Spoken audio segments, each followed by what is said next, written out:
अस्सलाम वालेकुम क्लास। आज आपका लेक्चर है रेडियो इम्यूनो एसे। जैसे आपने पहले कुछ रेडियो एनालिटिकल टेक्निक्स पढ़ी थी, neutron activation analysis, isotopic dilution analysis and radiometric titration. इसी तरह आपके पास एक और टेक्निक है radio analytical technique, that is radio immuno assay. अब रेडियो इम्यूनो एसे क्या है, इसको अंडरस्टैंड करने के लिए पहले आपको क्या करना पड़ेगा, इसकी जो बेसिक्स हैं उसको अंडरस्टैंड करना है। तो ये जो आपके पास टर्म है रेडियो इम्यूनो एसे, ये बेसिकली 3 पार्ट्स में डिवाइडेड है। जो फर्स्ट पार्ट है वो है रेडियो, सेकंड पार्ट है इम्यूनो,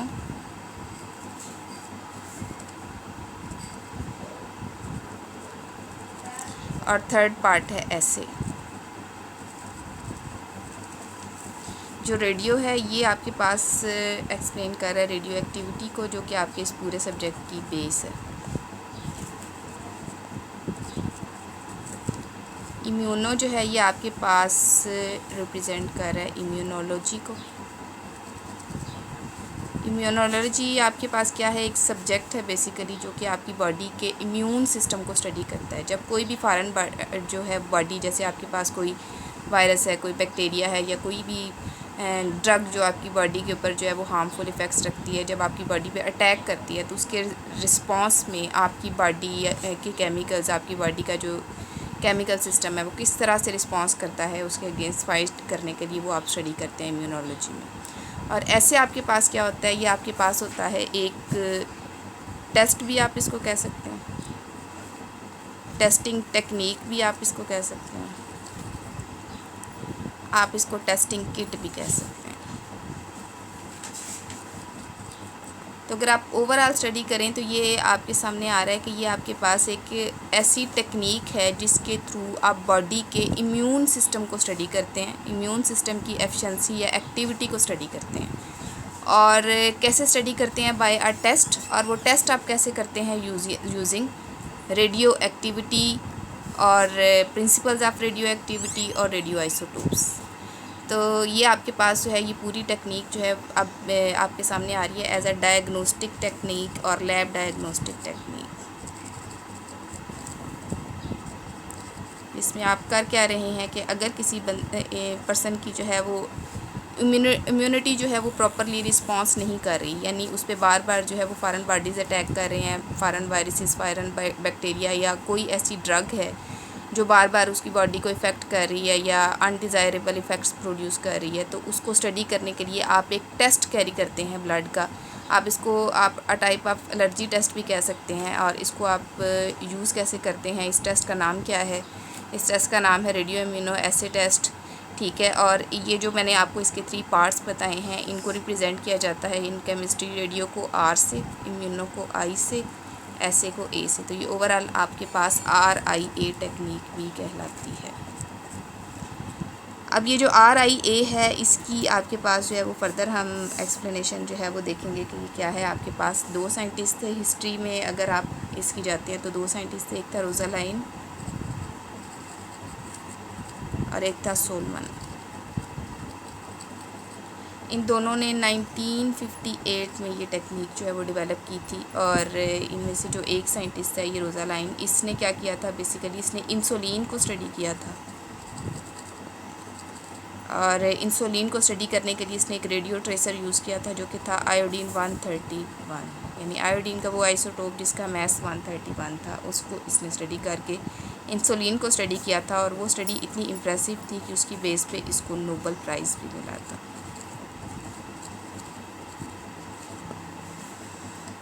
अब हम देखते हैं कि इसके अंदर जो कुछ फर्दर टेक्निक्स यूज़ हो रही हैं वो बेसिकली आपके पास जो है वो क्या है, ठीक है। ये तो आपके पास क्लियर हो गया कि ये आपके पास एक डायग्नोस्टिक टेक्निक है या एक टेस्टिंग टेक्निक है।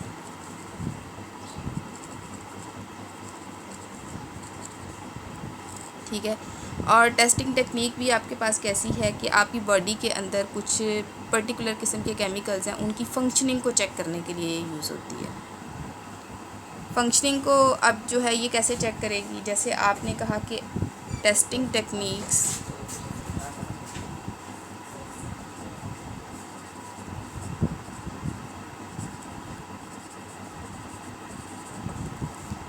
इस इसमें आप करते क्या हैं, अभी हमने कहा है कि जब कोई फॉरेन बॉडी आपकी बॉडी पे अटैक करती है, अब वो फॉरेन बॉडी क्या हो सकती है जो आपकी बॉडी पे अटैक करती है।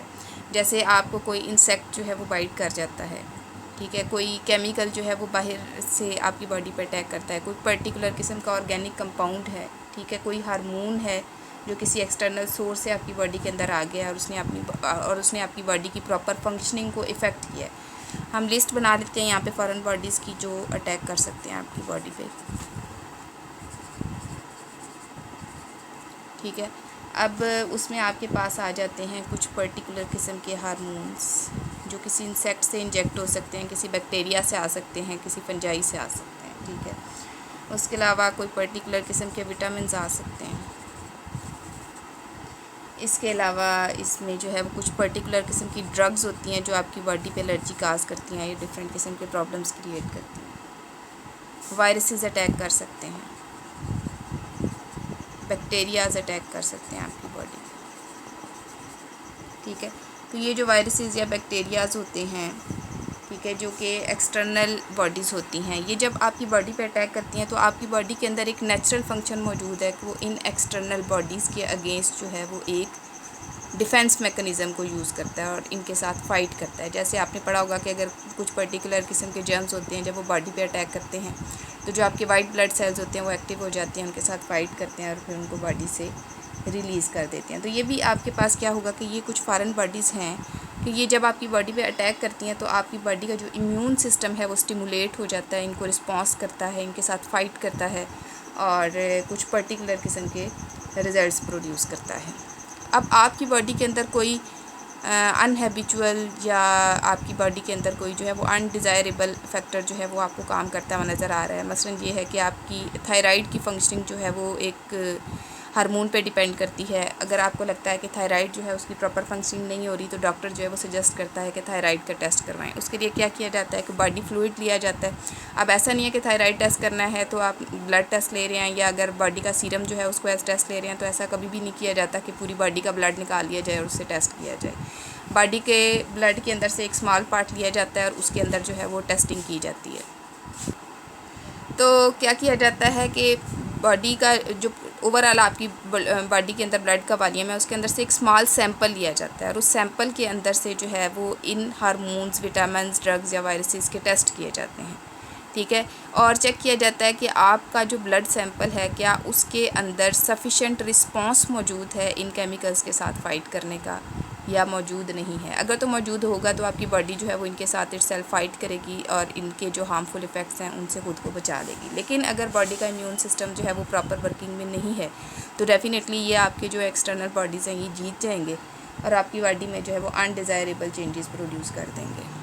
और ये टेस्ट आपके पास इतने सेंसिटिव और एफिशिएंट हैं कि इवन अगर आप बॉडी का एक very small part of body fluid लेते हैं तो उसके अंदर भी ये सारे टेस्ट जो हैं वो परफॉर्म हो सकते हैं इन सब केमिकल्स के लिए। तो अब इसकी जो है वो आपके पास कुछ कॉमन एग्जांपल्स है। एक आपके पास है TSH टेस्ट, ठीक है, इसको हम कहते हैं थायराइड स्टिमुलेटिंग हार्मोन टेस्ट।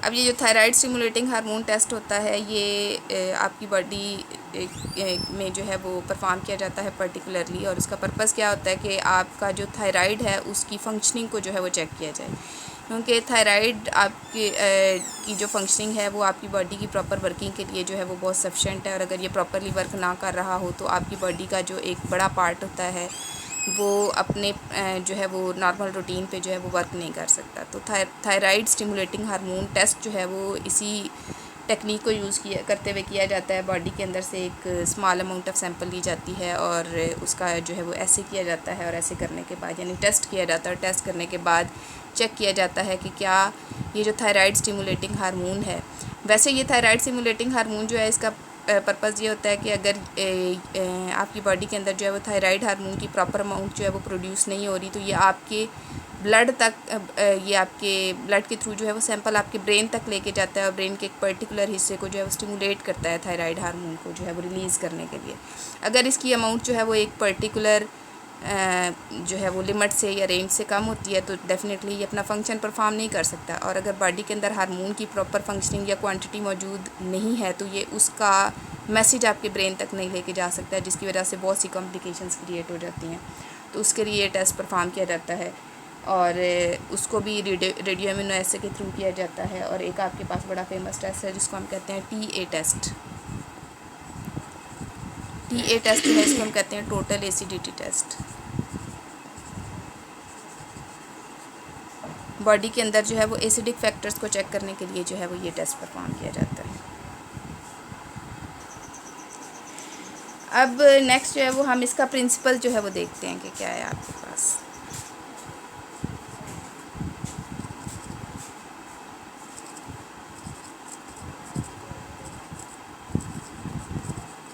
अच्छा, इस प्रिंसिपल को अंडरस्टैंड करने के लिए सबसे पहले आपने क्या करना है कि इम्यूनोलॉजी का जो बेसिक कॉन्सेप्ट है उसको देखना है।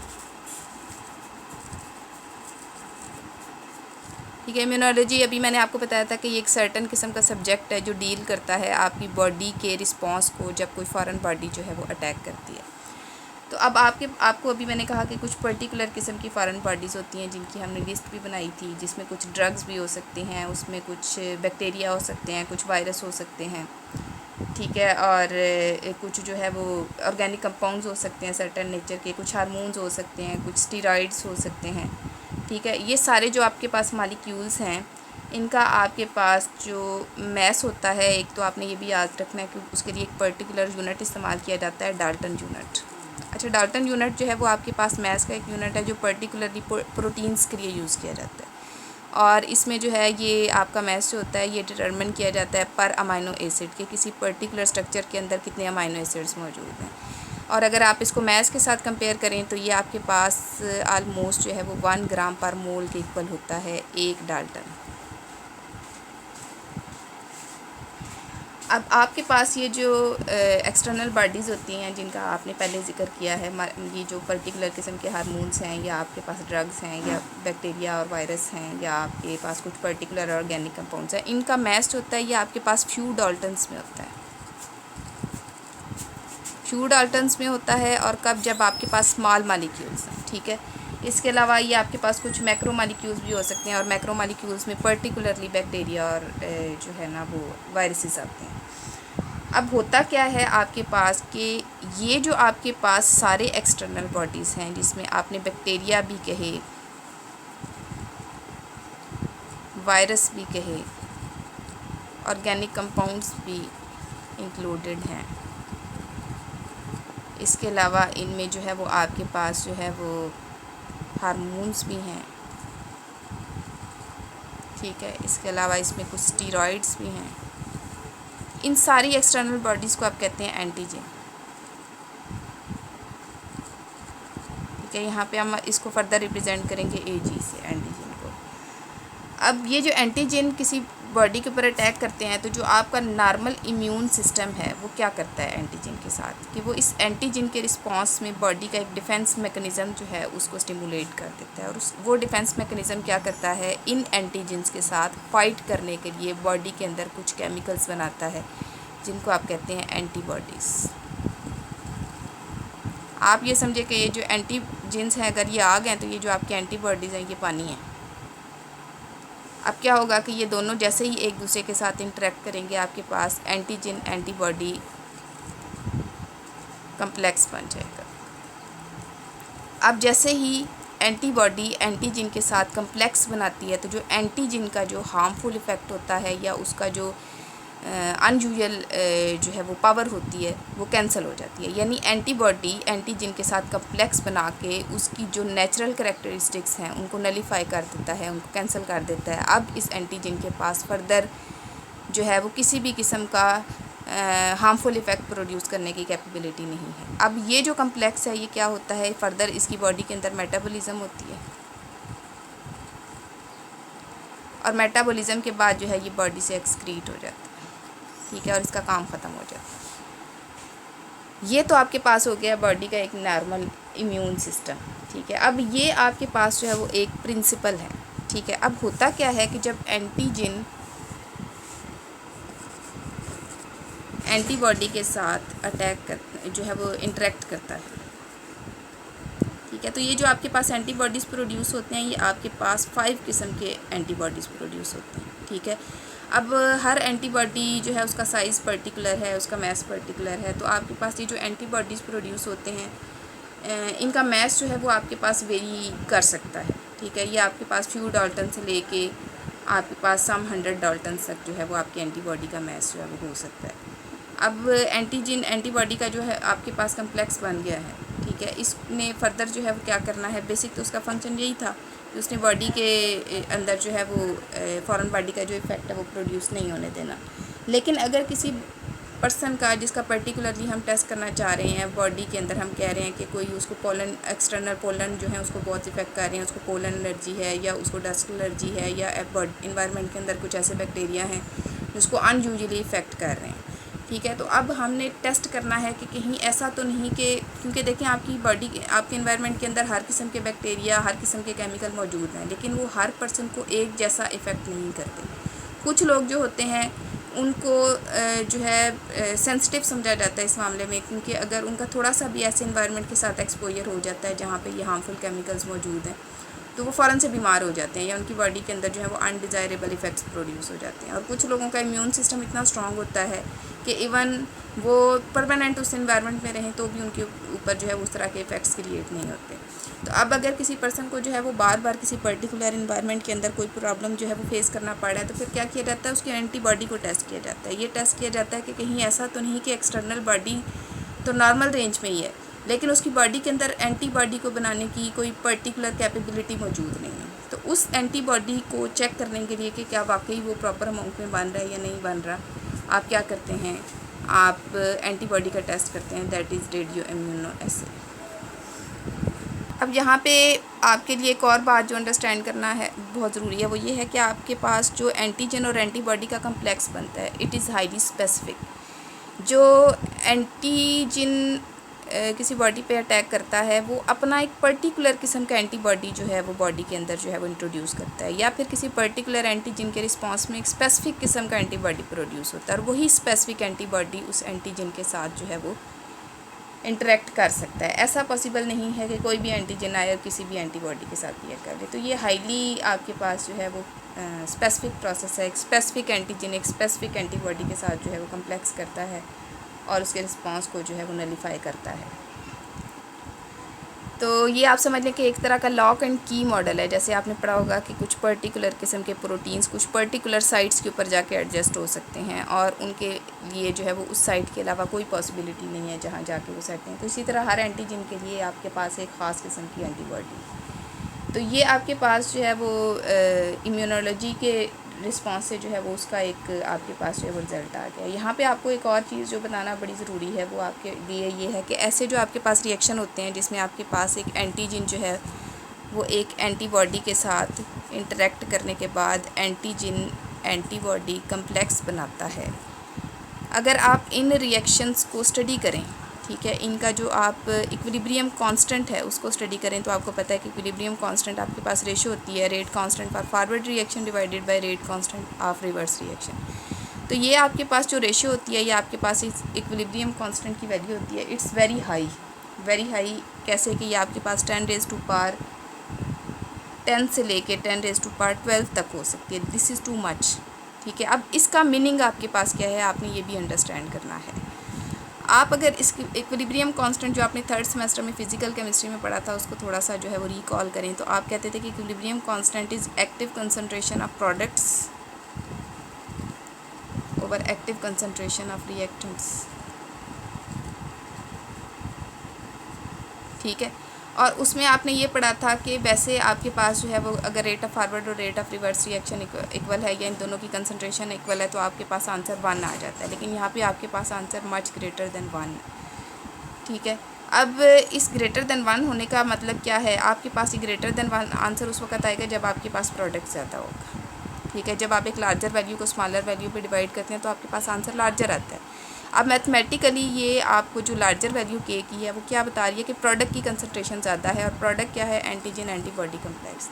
तो वो बताना ये चाह रहा है कि जब कोई भी एंटीजन जो है वो किसी बॉडी के अंदर जो है वो इंसर्ट होता है, तो जो आपके पास एंटीजन एंटीबॉडी बनने का प्रोसेस है वो बहुत एफिशिएंट है, यानी आपके पास फ़ौरन से एक ह्यूज क्वांटिटी में जो है वो एंटीजन एंटीबॉडी कम्प्लेक्स जो है वो बन जाते हैं। और ये टेस्ट आपके पास इस कदर एफिशिएंट होता है अगर ये आपके पास इम्यूनो टेस्ट का। अब यहाँ पे आपने एक और चीज़ भी याद रखनी है कि पहले आपको मैंने सिर्फ इम्यूनोलॉजी बताई है, लेकिन यहाँ पे हम क्या कर रहे हैं कि इस टेस्ट के थ्रू अगर आप सिर्फ जो है वो एंटीबॉडी की कंसनट्रेशन चेक कर रहे हैं तो इसको हम कहते हैं इम्यूनो एसे।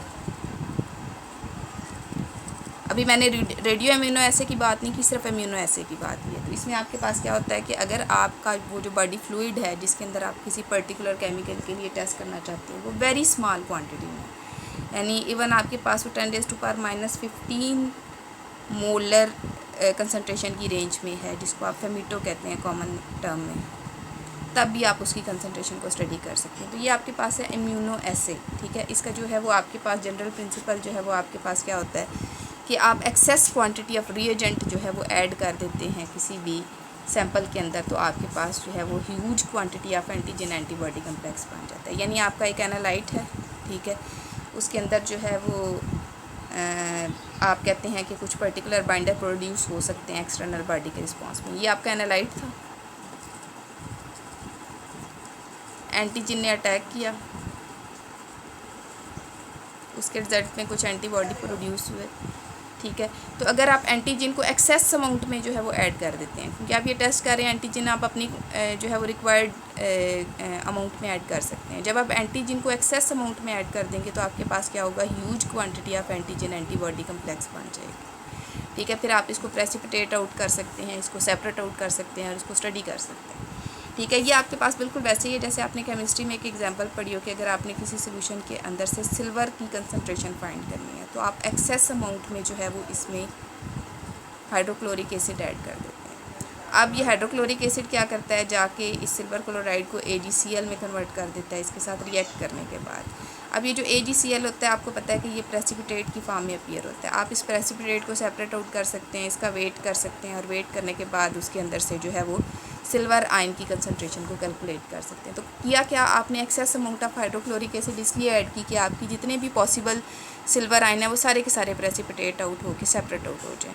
तो ये हाइड्रोक्लोरिक एसिड आपका रिएजेंट था। यहाँ पे भी आपने क्या किया, आपका रिएजेंट जो है वो एक्सेस अमाउंट में ऐड किया है ताकि मैक्सिमम एंटीबॉडीज़ प्रोड्यूस हों, आपके पास मैक्सिमम कैपेबिलिटी का एक मैप आ जाए कि बॉडी जो है वो मैक्सिमम कितनी एंटीबॉडीज़ प्रोड्यूस कर सकती है।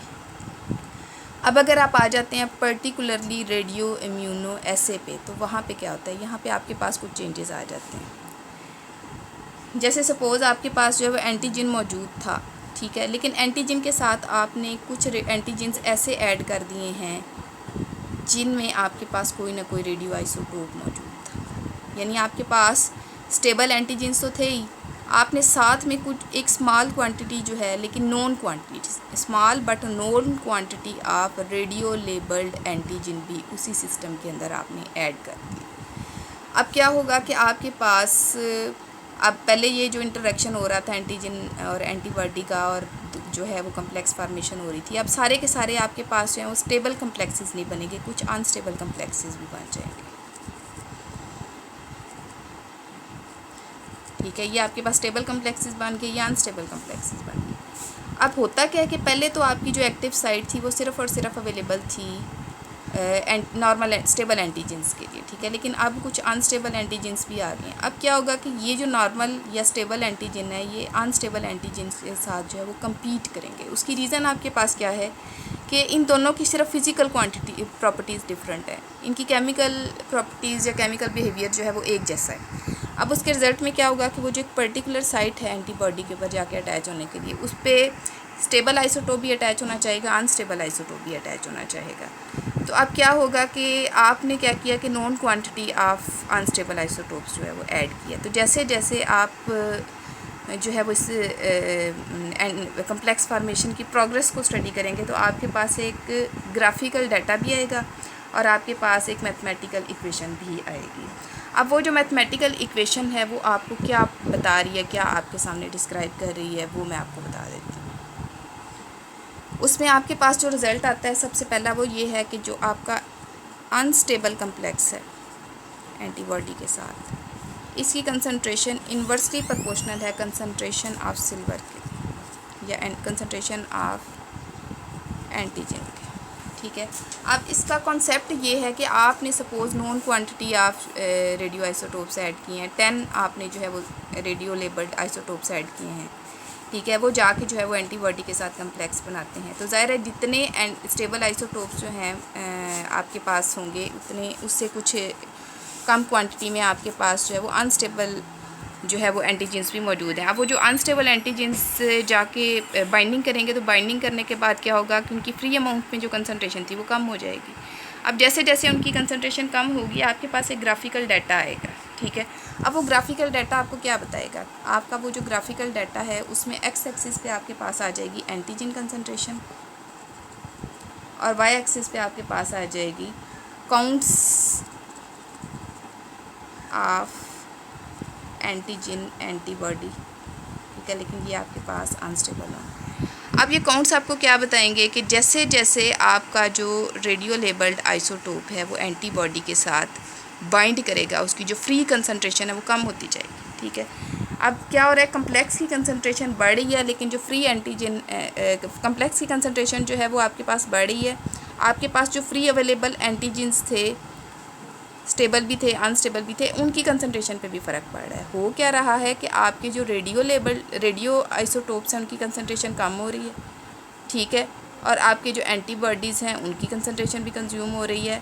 जो कम्प्लेक्सेस बन रहे हैं उनकी कंसंट्रेशन जो है वो आपके पास जो है वो बढ़ रही है, लेकिन जो आपके पास एंटीजेंस फ्रीली अवेलेबल थे उनकी कंसंट्रेशन कम हो रही है। तो आपके पास एक ग्राफ आएगा इस फॉर्म। अब ये ग्राफ क्या बता रहा है कि जैसे जैसे आपके कम्प्लेक्सेस की कंसंट्रेशन बढ़ेगी आपका जो फ्री एंटीजन है उसकी कंसंट्रेशन जो है वो कम होगी। तो अब ये जो आपका ग्राफ है ये आपको एक आइडिया प्रोवाइड कर रहा है। ये आपको क्या आइडिया प्रोवाइड कर रहा है कि आपके जो रेडियो लेबल्ड एंटीजन्स हैं जैसे जैसे वो कम्प्लेक्स फॉर्मेशन के अंदर इन्वॉल्व होंगे आपके पास एंटीजन की कंसंट्रेशन कम होती जाएगी। अब इस ग्राफिकल एक्सप्लेनेशन से, इस ग्राफिकल डाटा से आप क्या कर सकते हैं, आप एक स्केच ड्रॉ कर सकते हैं जो आपको ये बताएगा कि आपकी बॉडी के अंदर एंटीबॉडी की कंसंट्रेशन है कितनी। ठीक है, अब ये आपका जो है वो कंपैरेटिवली थोड़ा सा कम्प्लेक्स कॉन्सेप्ट है, इसको आपने अंडरस्टैंड करना है ज़रा गौर से। इसकी रीडिंग, कम्प्लेक्स की रीडिंग बढ़ेगी तो एंटीजन की कंसंट्रेशन कम होगी, इसकी रीडिंग बढ़ेगी, इसकी रीडिंग कम होगी। ग्राफ आपको बता रहा है कि ये अपवर्ड इंक्रीज़ हो रहा है, ये डाउनवर्ड इंक्रीज़ हो रहा है। ठीक है, तो जैसे जैसे आपके पास जो है वो एंटीजन की कंसंट्रेशन बढ़ेगी आपके पास जो कम्प्लेक्सेस की काउंट्स आएंगे या गीगर मूलर काउंटर पे जो उसकी रीडिंग आएगी वो आपके पास इंक्रीज़ होगी। अब वो जो इंक्रीज़ कंसंट्रेशन है उसकी आप एक रेशियो डेवलप करते हैं या आप क्या करते हैं कि ग्राफ के अंदर आपके पास जितना एरिया आ रहा होता है आप उसको डिफरेंट ज्योमेट्रिकल एप्लीकेशंस के थ्रू जो है वो स्टडी करते हैं। अब उससे जो है वो आप कैलकुलेट कर सकते हैं कि आपकी बॉडी के अंदर कितने एंटीबॉडीज़ आए। असल में ग्राफ एक बहुत बड़ा टूल है जो आपके पास आ जाता है। ग्राफ में जितना एरिया है आप उसको कैलकुलेट कर सकते हैं। आपको याद होगा, यहाँ पे वैसे उसकी ज़रूरत तो नहीं है लेकिन मैं बता देती हूँ कि आप जो है वो इसको डिफरेंट ज्योमेट्रिकल जो है वो शेप्स के अंदर डिवाइड कर सकते हैं। हर शेप का एरिया जो है वो कैलकुलेट करके उसको ऐड अप करके टोटल एरिया निकालते हैं। ये एरिया आपको बताता है कि कितनी एंटीबॉडीज़ आपके पास मौजूद हैं। फिर आप उस एंटीबॉडी की कंसंट्रेशन को क्या करते हैं, अपनी स्टैंडर्ड जो है जो लिटरेचर में अवेलेबल हैं कि एक नॉर्मल ह्यूमन बॉडी की प्रॉपर वर्किंग के लिए प्रॉपर इस एज के अंदर जो है वो इतने एंटीबॉडीज़ होने चाहिए, उस चार्ट के साथ आप कंपेयर करते हैं। अगर तो उस चार्ट के अकॉर्डिंग है एंटीबॉडीज़, इसका मतलब ये है कि उसका डिफेंस सिस्टम जो है वो एक्टिव है। अगर उससे कम है तो इसका मतलब ये है कि उसका डिफेंस सिस्टम जो है वो प्रॉपर काम नहीं कर रहा, उसको प्रॉपर मेडिकेशन की ज़रूरत है, ट्रीटमेंट की ज़रूरत है और कुछ पर्टिकुलर किस्म के इन्वायरमेंट और कंडीशन से बचने की ज़रूरत है। तो ये आपके पास था प्रिंसिपल ऑफ रेडियो इम्यूनो एसे। इसको आपने अच्छी तरह से अंडरस्टैंड कर लेना है। इसको हम फर्दर डिस्कस करेंगे और इसकी जो नेक्स्ट प्रॉपर प्रोसेसिंग है वो कैसे होती है और कैसे लेबलिंग की जाती है और कैसे सारे प्रोसेस को कैरी किया जाता है, वो प्रोसीजर हम नेक्स्ट जो है वो नेक्स्ट लेक्चर में डिटेल से करेंगे।